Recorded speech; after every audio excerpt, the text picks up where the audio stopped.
so far, I'm giving you information you already have, right? But if I were to stand in front of you and say, I belong to SDP. You know there's a party called SDP. Somebody here will immediately say, he's not worthy of my affection because he belongs to the wrong place. Now, I've tried not to mention the parties that you really hate. But the truth of the matter is that my belonging to SDP or anything else doesn't change the fact that I am who I am. And therefore, when you and I want to talk to each other and you want to address me, you should be addressing me as me, not as a member of SDP. Until we come to a political situation where we have to express our political differences. I hope you're getting my point. Therefore, if we examine the way we operate social media today, you know that people they do this thing called blogging or whatever it is, and for no reason at all, they indulge in hate speech to people they have not even ever met. And if you look at this closely, you'll discover that at the moment that anyone uses his or her emotion negatively, which is hate speech, negatively for no just reason, that person has immediately shown that he or she has consciously and deliberately moved away from his proper identity. Now, I make this point because if the broadcast industry wants to address the problem of hate speech, we've all got to understand that you cannot legislate it.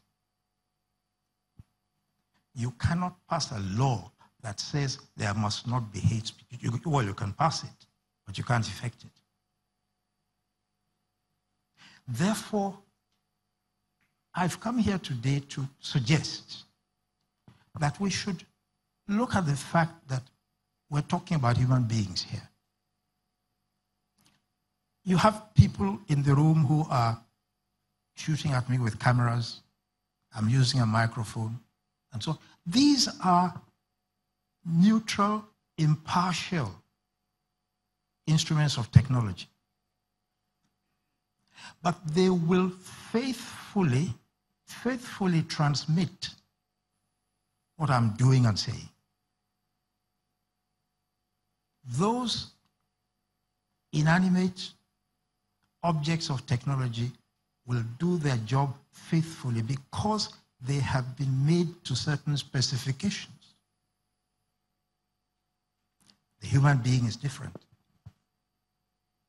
We have also been made to certain specifications, but those specifications are elastic.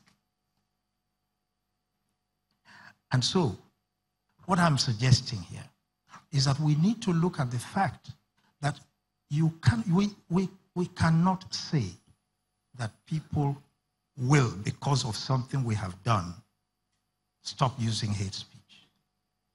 What we can do, however, what I want to suggest, Chairman, is that we know that hate speech is injurious to our joint endeavor.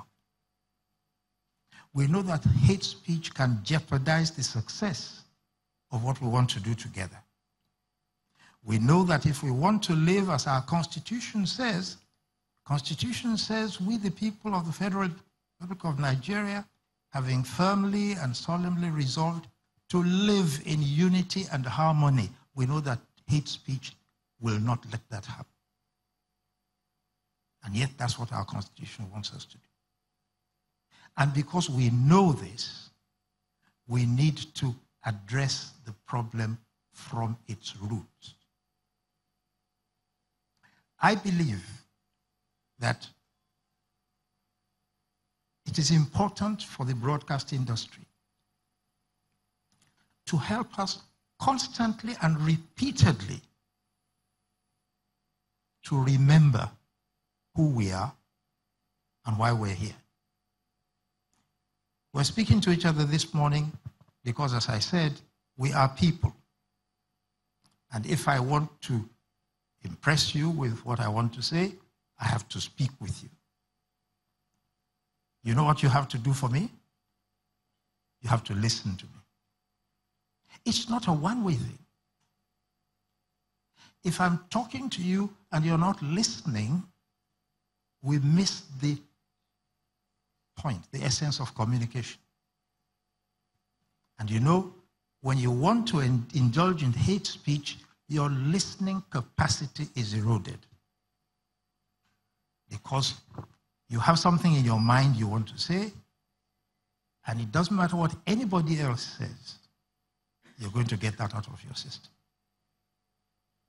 So I speak and you listen. You speak and I listen. And this is the only way that we can truly come to the point where we can do things together. So let me not forget that the title of my intervention is Hate Speech and the Broadcast Industry. Because the broadcast industry today, as we've been told, is no longer what it used to be. When I was a young man in broadcasting, I didn't have social media to deal with. You know, if I said that something had just happened on my radio or television, you had to believe me. Otherwise, you had no other way of finding out, right? But today, it has been liberalized. And because it has been liberalized, the influence of the human element is up. So what is it that we should be telling ourselves today? One, we are people. Each of us is a person. Two, we are actually citizens of one country. One country. And therefore we share the responsibility for building this country into a nation. Many times we say to ourselves, we're not yet a nation.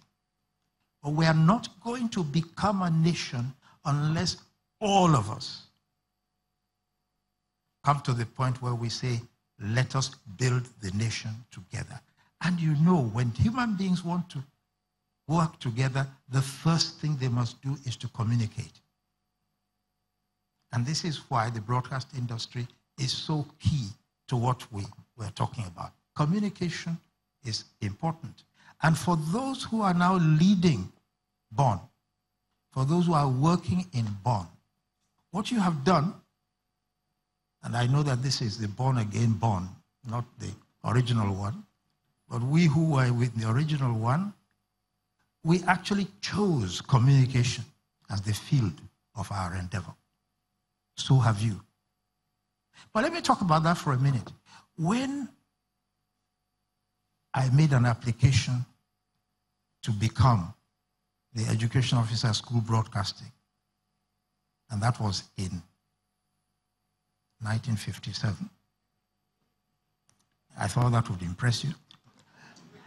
But when I made that application, I made it because at that moment I was teaching in a place called Ughelli, Government College Ughelli. And in Government College Ughelli, we had no public power supply, no public water. At the place, if you wanted to buy good bread, you had to go 28 miles to Warri. And so it was a different kind of NYSC. So I wanted to get out of there quickly. And when the government said, we want someone to come and do school broadcasting, I applied for it, competed for it, and I was appointed. But when I got into broadcasting for schools, I then began to understand what broadcasting can do. how it can help people to have a better understanding even of themselves.